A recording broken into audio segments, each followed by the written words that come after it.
So hi everybody, and thank you so much for coming out to the MOHAI so that I can get you excited about architecture. But not just architecture using Lego.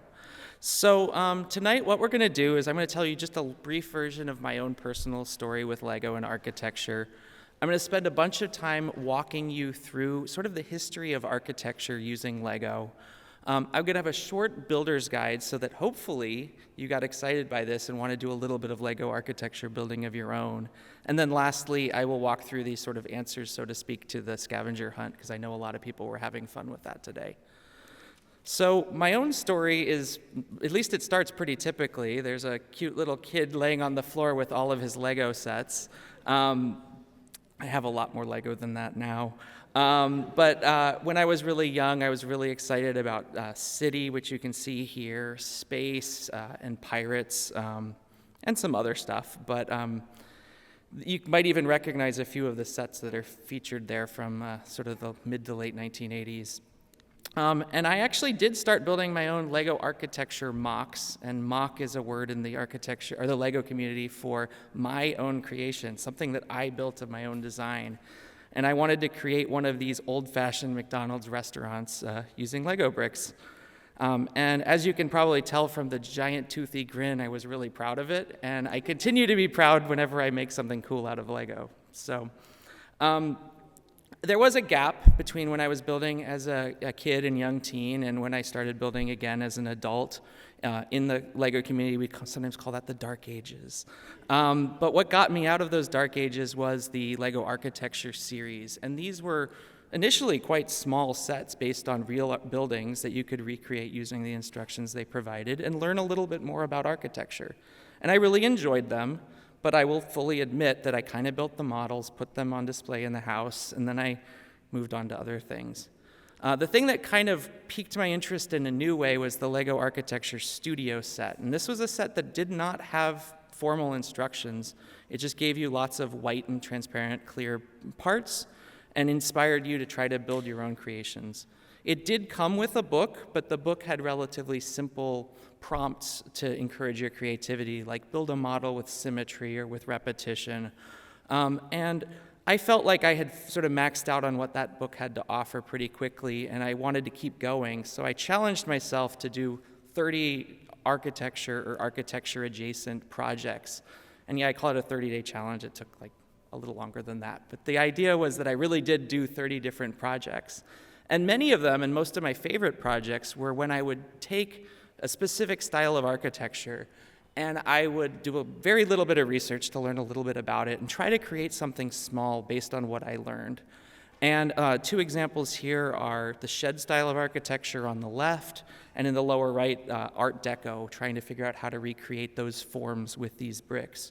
And sometimes I got a little more creative, and I tried to create an impossible M.C. Escher picture, like in the upper right, which only works if you take the picture from exactly the right spot, but it's pretty fun challenge too.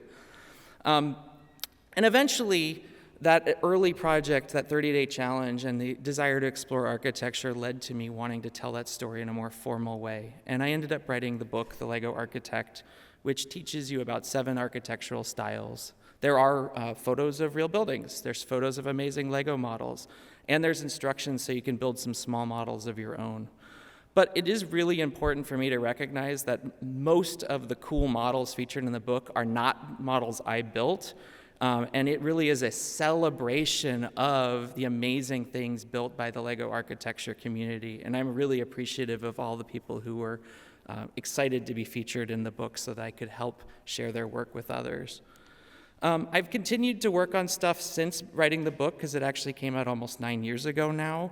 I run the Brick Architect website where I review tons of Lego sets, write articles about a whole bunch of different things.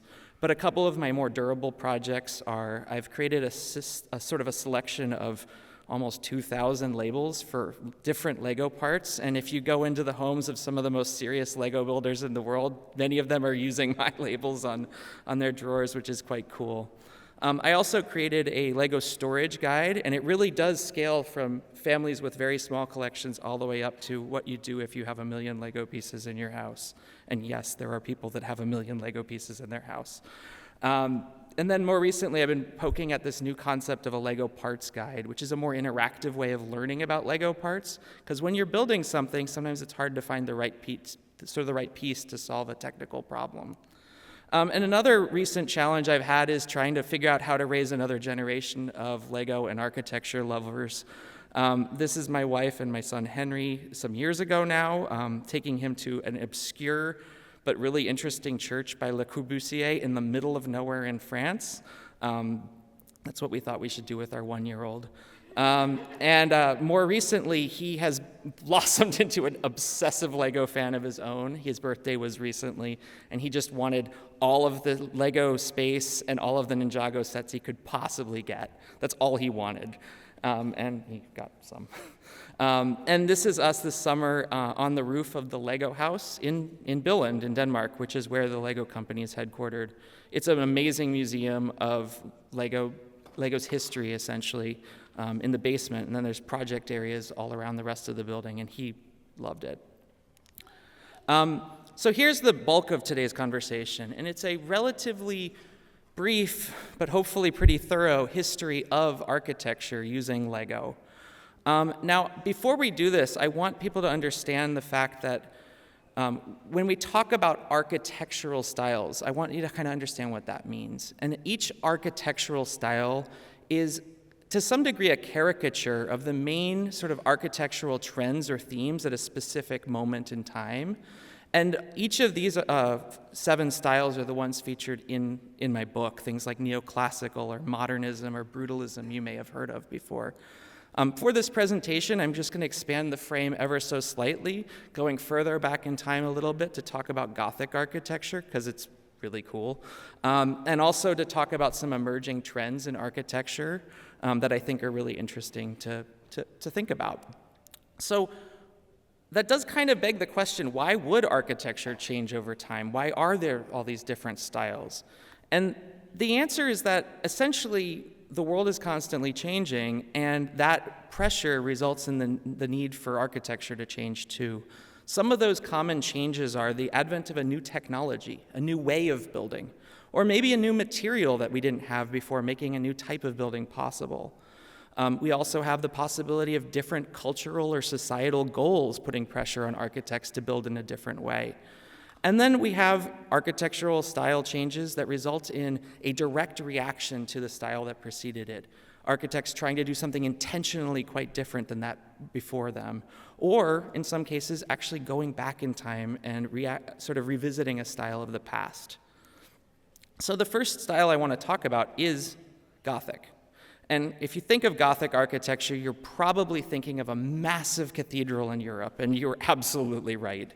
And the reason that the Gothic architectural style sort of came to be was it was preceded by Romanesque architecture. And these were much simpler churches that would have the standard sort of Roman curved arch where there were windows. But the problem with that architectural tradition is they wanted to build bigger and bigger churches, and if you make the roof bigger and heavier and the walls further apart, the walls end up having to be thicker to actually hold everything up. And if the walls are thicker, the windows are smaller, and the rooms just started getting really dark. And that just did not really have that lofty feel that the churches wanted to achieve. So the innovation that made Gothic architecture possible, and this is actually a late Gothic building from the 1800s. It was like Gothic revival period. But I wanted to use this model because on the right, you can see a cutaway of a Gothic building, and you can see the main feature of Gothic architecture was the flying buttress, and that was a way of actually taking the heavy loads from the roof and moving them further out into the building, so you could move the outer walls of the building quite a bit further out. And you still needed a slender post or wall closer to the center of the building to carry some of the weight, but it really did make it possible to have bigger windows, bigger spaces, and make them bright and light and inviting. And so one of the reasons I didn't include Gothic in my book when I wrote it was it's very hard to build this style with Lego. One of the main reasons is that the parts that we have just don't do it very well. But we did get a really exciting Lego set earlier this year from the Lego group of Notre Dame, and I think they did a pretty darn good job of capturing this ornate building within the limitations of the Lego parts. To be fair, these two parts are used extensively in this set, and they didn't exist 10 years ago. And that those little tiny arches do make it more possible to recreate all of those delicate shapes within the building. And then you also see the sort of flying buttresses are made with little candlesticks that have been carefully leaned down into place to recreate that part of the building. So another architectural style that's really interesting and influential is neoclassical. Neoclassical really does mean new classical, and when we're talking classical, we're talking real classical, the Greek and Roman architecture. And neoclassical did not come right after Gothic. There was a period in between the two, which is when you had the Baroque and Rococo styles, and those styles were getting increasingly ornamented and showy and decorative, partly in a reaction to how austere the Protestant Revolution asked churches to be, and people finally had the freedom to sort of show off, and they kind of went a little too far, is the perspective that the neoclassical architects had. So they actually were like, okay, enough is enough, let's go back to something clean and simple and beautiful, and that's where neoclassical came from. And this is an example of a building by Thomas Jefferson, yes, the president. He was also an amateur architect. Apparently that's a thing you could do then. And he designed this building, which is in University of Virginia. He also really quite influential in sort of bringing neoclassical architecture to the United States. But before we look at a little more neoclassical, we're going to go back in time. And this is a really playful model of the Acropolis.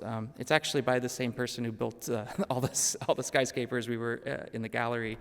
And in this model, you can really see some of those classical forms. You have even numbers of columns, triangular pediments, and honestly, pretty regular shapes. Like these are mostly rectangular buildings.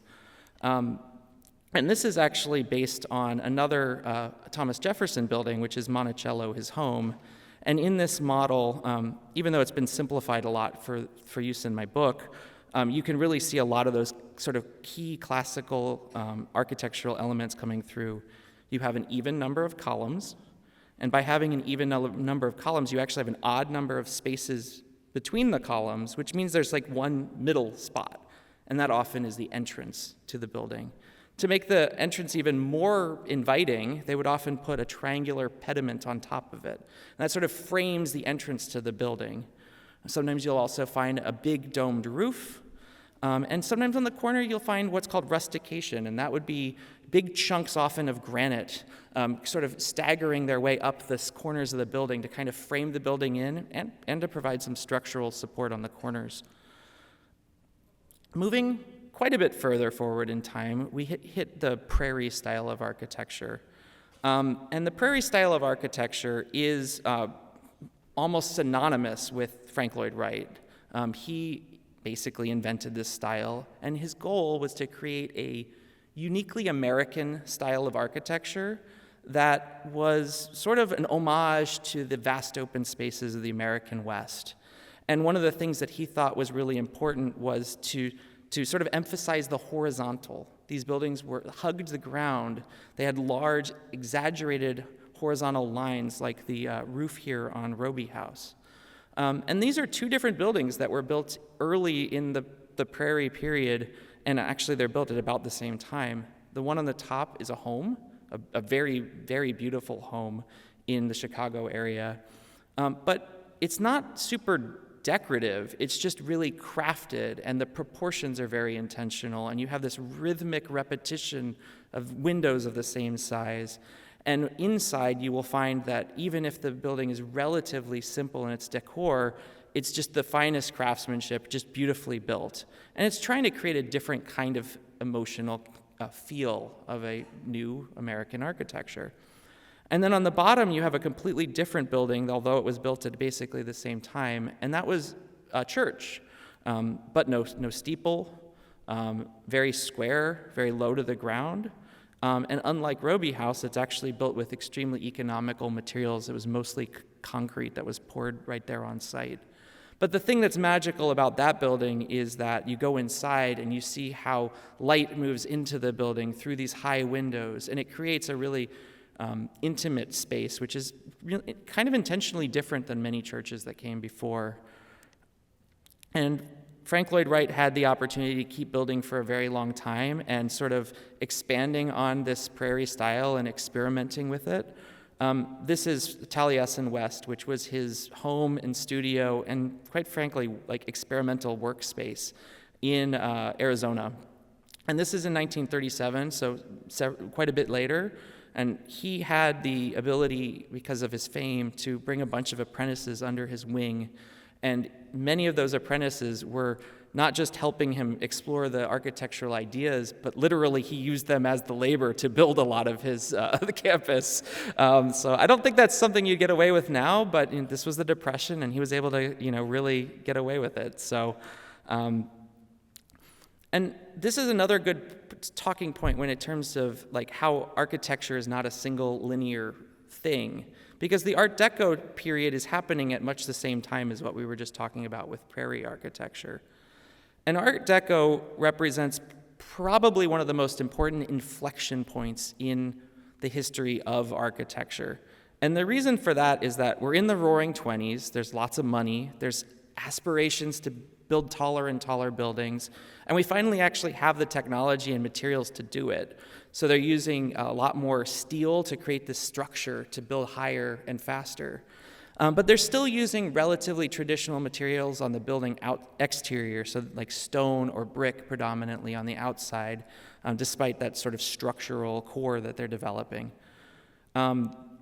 And it's the same sort of tradition of Art Deco that would morph over time and give us the huge movie marquees that are still built today, and that's sort of an homage to that verticality, that aspirational quality that Art Deco is founded on.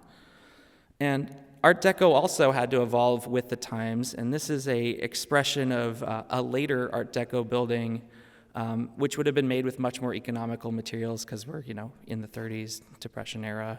And here we have the same sort of vertical marquee, nice curved forms, kind of evoking speed and movement.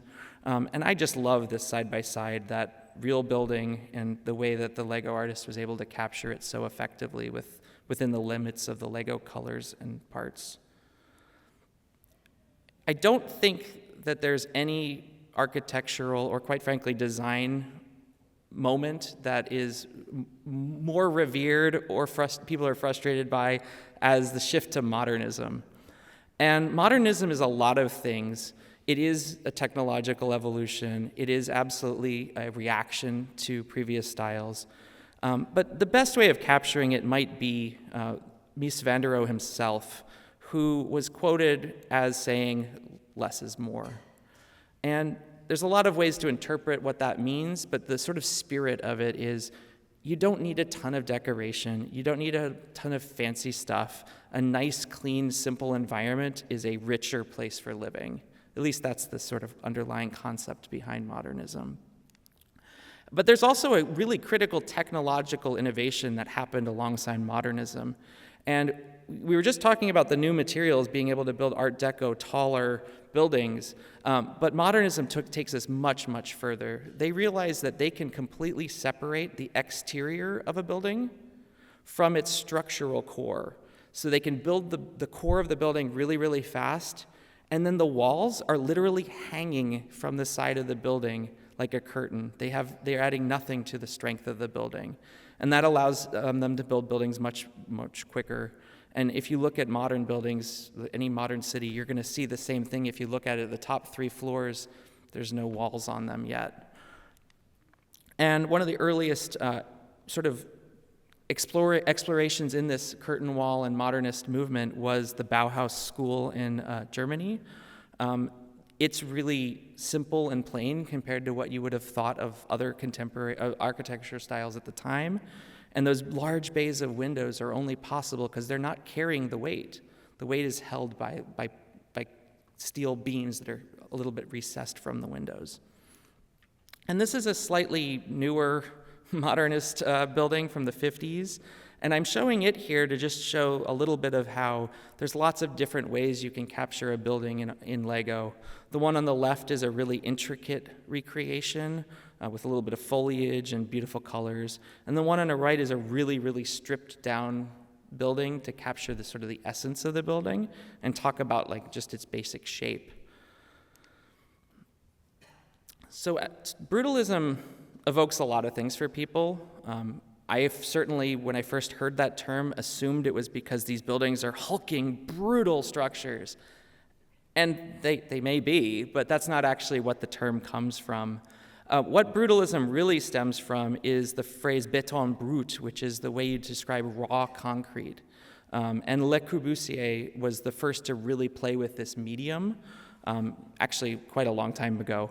But the style really didn't popularized until the 1970s, where architects were realizing they needed to find ways to save money on construction of buildings, and they found concrete was less expensive than some of the modernist approaches. But Le Corbusier is a genius, and he himself might have said that it was important to celebrate the raw concrete. But he also recognized that people are involved in the buildings he built. So this was an apartment building built in the 50s, and you can see a lot of exposed concrete, a kind of interesting shape where he's played with what's going on the roof.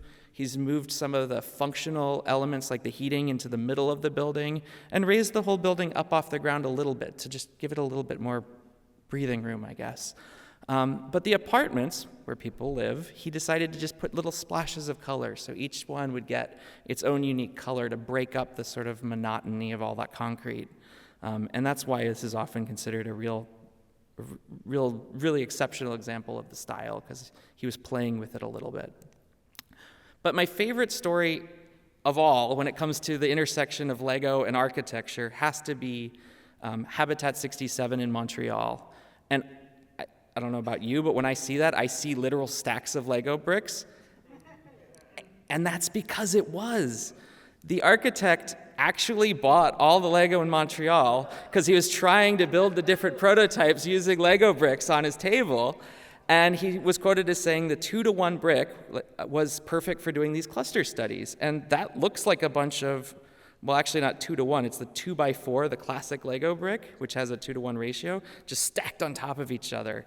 And it's just kind of cool how, this is one of the first examples where Lego truly influenced the built world instead of kind of the other way around.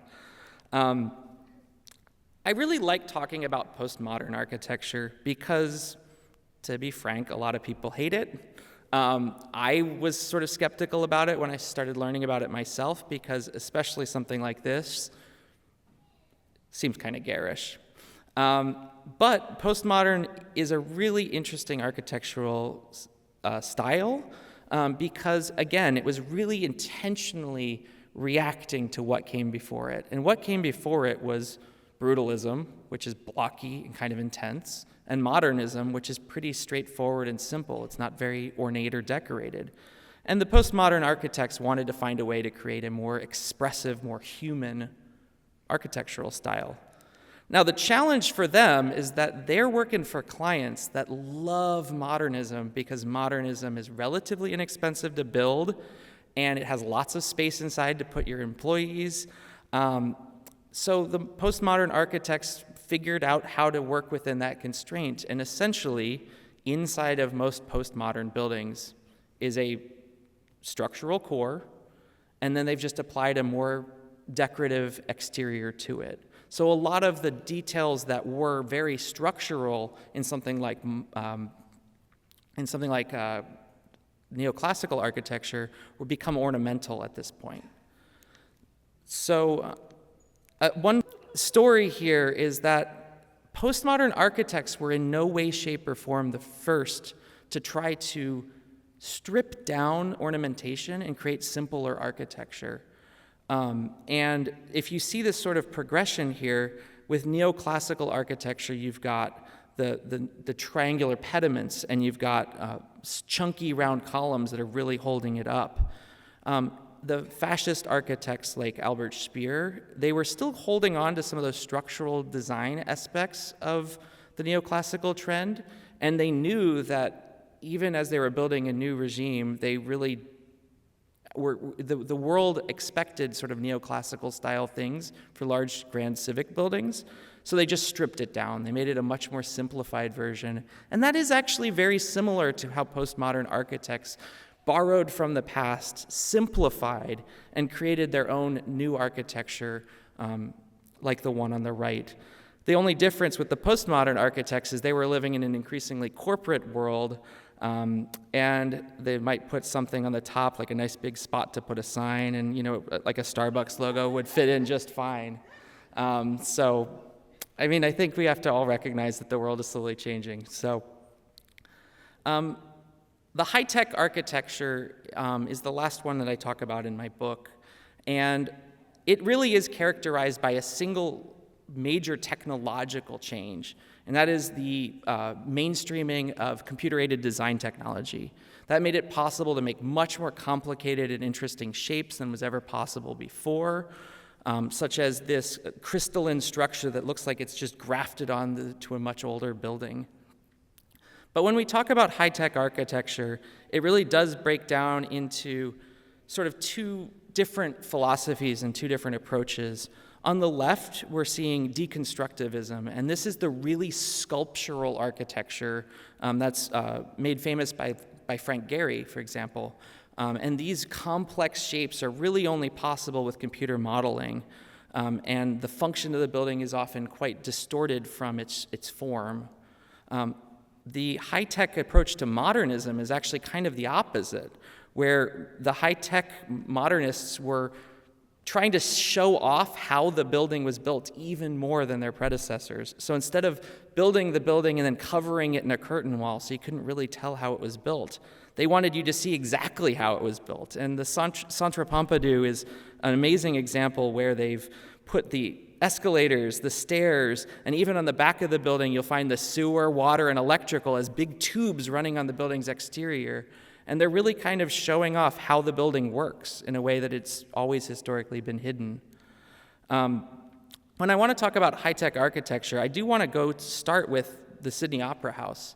And it's kind of early for this period, but it is incredibly important architecture, both because it's beautiful, but because there was a massive innovation here. Even though the computers of 1973 were quite primitive by modern standards, it was only possible to create those curving shell-like roof lines with the use of computers to calculate the shapes of those different pieces.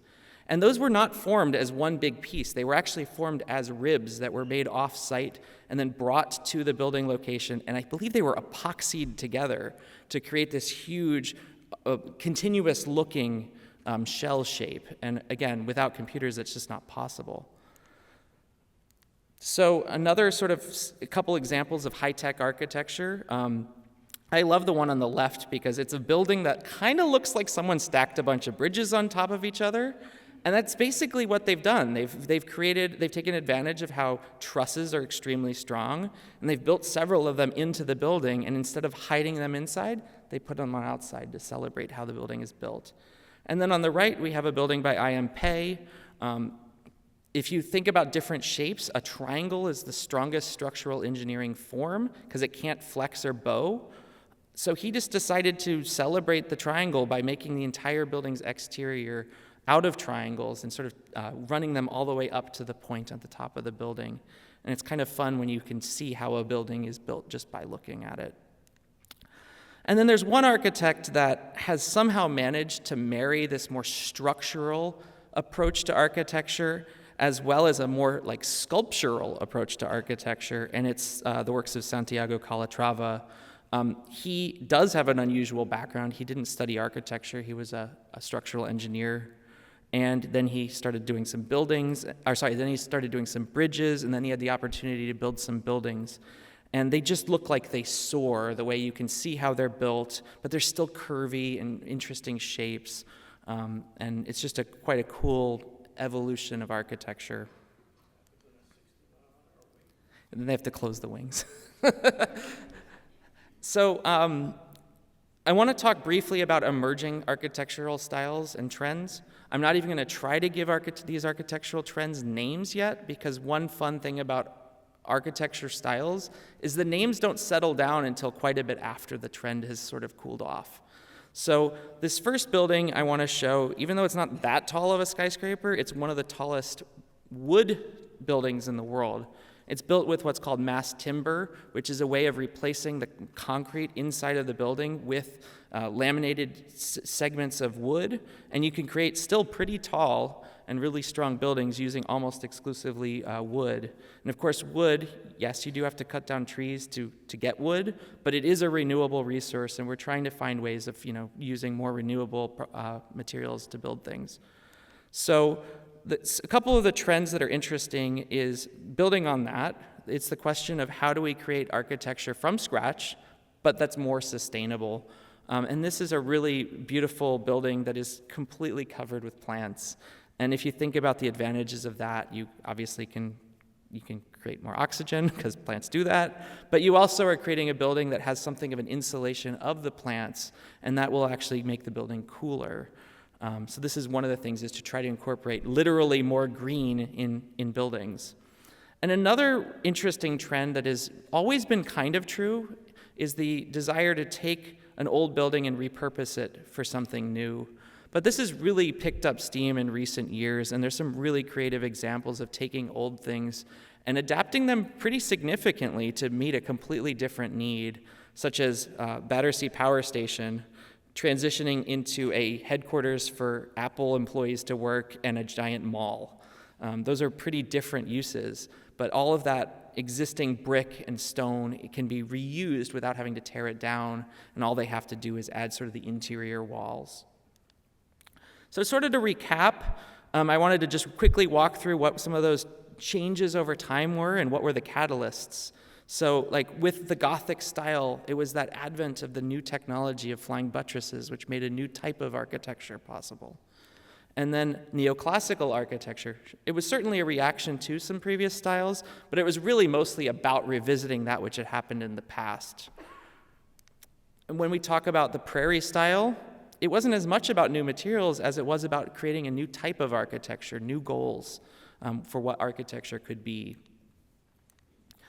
With Art Deco, of course, this was like a major inflection point in architecture, but one of the biggest things was those new materials, the ability to create taller buildings than we've ever built before with steel. And modernism was a mix of new goals, like desire to be more clean and simple, but truly the innovation of the curtain wall made it possible to create these really stripped down modern buildings. With brutalism, we have new goals. A lot of the goal there was to save money, and concrete is an inexpensive building material, so it really gained popularity in the 70s. Postmodern, one of the most clear reactions to the styles that came before it. If you imagine being in the 70s and early 80s in a world of brutalism and modernism, that doesn't feel necessarily as human. And the desire for postmodern architects to create something that was more lively and had a little bit more personality makes a lot of sense. And then high tech, of course, the advent of computer technology, it's changed everything in our lives, especially architecture. And then emerging styles, that trend to create, more environmentally sustainable architecture. So that's sort of the end of my semi-brief conversation about the history of architecture. But I did want to leave you with just like a quick guide for how you take what you've learned and the buildings you see in the world around you and try to start the process of creating your own Lego architecture. So before I do that, I'm going to give truly the world's fastest explanation of how Lego works. How Lego works is there's studs, they connect to the bottom of other bricks, and you can build tall things that way. Each brick is a little taller than it is wide, which really just makes for some really confusing math if you're building complicated stuff. And each brick is 3 of these thinner pieces, plates tall, so that's kind of the basic geometry of a Lego brick. And then, without going into all of these different ways that Lego pieces connect to each other, it's a lot more than just the studs. There's little clips, as well as the little hands that minifigures have and things that can attach there. You've got tiny bars that allow you to attach accessories to hats and hair. There's ways you can make things slide. There's ways you can make things turn. You even have these like ball joints that allow you to position things at any angle you want. And the really relevant thing here is that the 2,000 plus different Lego pieces that are produced any given year, they really give you your full palette of parts that you use when you're trying to create something. And it's really, really cool, and I hope you had fun with the scavenger hunt when someone finds a way to use a part in a completely unexpected way. Another thing you have to work with is you have to work within the Lego color palette. They don't make Lego pieces in every color. This is pretty much the current selection. And buildings don't tend to be bright red or bright green or bright blue very often. So you're really looking at that top row, which isn't a ton of different choices to work with when you're building things. So a couple topics really quick to kind of give you a taste of the problems you have to solve. The first is this question of scale. So the concept of scale is the question, how much bigger or smaller is the thing I'm building than the real thing? So if you imagine, imagine that the bottom one was a real pencil, which is a really, really big pencil. If you make the pencil half as big, you have a 1:2 scale pencil. If you make it a fifth as big, it's a 1:5 scale, etc. So you're going to create a 1-to large number model of a Lego model when you're building one. So here's a real example. This is the same building. This is the Burj Al Arab in Dubai, actually built by the same builder, but they are very different scales. And if I make them the same size relative to how they were built, you can see that the one on the right is significantly taller. And that's because the one on the right is a 1:1500 scale, whereas the one on the left is a 1:7000 scale. And yes, that means that if you wanted to have it be the same height as the real building, you'd have to stack 7,000 of those tiny buildings on top of each other to get to the same height. So another trick you can employ if you want to build like skyscrapers out of Lego is you can just say, okay, the average skyscraper has floors that are about 13 feet tall. That accounts for the space that the people occupy, as well as sort of the space between the floors. Well, let's just approximate that as 2 Lego plates.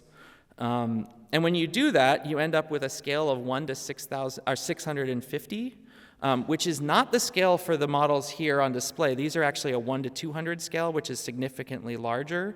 But I wouldn't really necessarily recommend starting with this scale if you're building your own models, because the number of parts is totally nuts. So when you build at the 1:650 scale, you might end up with skyscrapers that are more like that size. And then another idea with scale, and this is a really good idea if you don't have that much Lego, is you can go nanoscale. And the idea of nanoscale is instead of trying to make it a specific size, you just figure out what the smallest way you can possibly capture the building is. And each one of these are even smaller versions of buildings in my book. I tried to make them as small as I can with about 20 pieces. And it's kind of a fun challenge to make them stay vaguely recognizable at the tiny size. And then probably my favorite approach to picking scale when you're trying to build a model is, instead of trying to target a specific scale, you just look at the building and say, okay, what's the hardest thing there to build with Lego? And in the case of the building on the top, it's going to be that curve, because Lego pieces only come in certain radiuses. So when I wanted to recreate a model that was sort of inspired by the building on the left there, I figured out a technical solution that gave me that curve, and then I scaled the rest of the model from there. And the same is true on the bottom. I discovered that the underside of a 1x1 plate looked really good as those little windows, so I scaled the building from that. And then lastly, I just want to talk a little bit about the role of detail in your models. And I'm very fortunate that this guy built the same model of the Bauhaus at 3 different scales, because it allows me to talk about the role that scale plays in detail. So I'm going to zoom in on the same spot of all 3 of these models so that we can kind of talk about the trade-offs. The really large model, which is a 1:150 scale, so that's even a larger scale than these skyscrapers are, he's able to include the doorway, the little awning above the doorway. The curtain wall is actually able to stick out a little bit like it does in the real building. And it's pretty close to the real thing, and the proportions are going to be quite right. When you get to that medium-sized one, you kind of lose the doorway, but you're still able to capture that curtain wall design. And then when you get to the really small one, you're really starting to lose features of the building. And whether that's okay or not okay is going to really depend on what kind of story you're trying to tell with your Lego model. Is it just about the basic shape? The details don't matter. But if you really want to talk about the little details in the building, you probably are going to need to scale it up a little bit. And then the last thing I was going to show are a couple of just specific examples of specific parts and how you might use them to make your building more detailed. So the first one on the left, falling water, these walls are actually sort of a rough stone. It's stacked in a way that they stick out a little bit. And the way that was recreated was using these door rail parts, which is like a 1x2 plate, but the little part sticks out. And if you sort of stagger them artfully, you can create a rough aesthetic. The second one here in the middle, I just wanted to point out that you can just play with color. So you can create a tiny mosaic with little patterns with 1x1 plates, the tiniest sort of Lego piece that they make. And you can create patterns that way. And then the last is just one of many, many examples of really creative parts usage. The top of each of those towers there, that is a pair of minifigure binoculars. The end of the binocular is just the right diameter for little bar elements to attach to, and that allows them to put 2 really slender bars on each corner, which is a lot more fine detail than would have been possible if you tried to use standard like round Lego bricks. And it's just one of many examples of creative part usage. And then the last is to just point out that buildings rarely live in a vacuum. They're usually in an environment. And if you can take a little bit of time to surround the building with just a little bit of landscaping, it can kind of frame the model and make it a little easier for your viewers to sort of understand the environment that the building is in. And like some of the models we saw here also have a little bit of foliage around the base, and I think that really helps them stand out. So that's the end of my main presentation. I hope it was interesting. Thank you.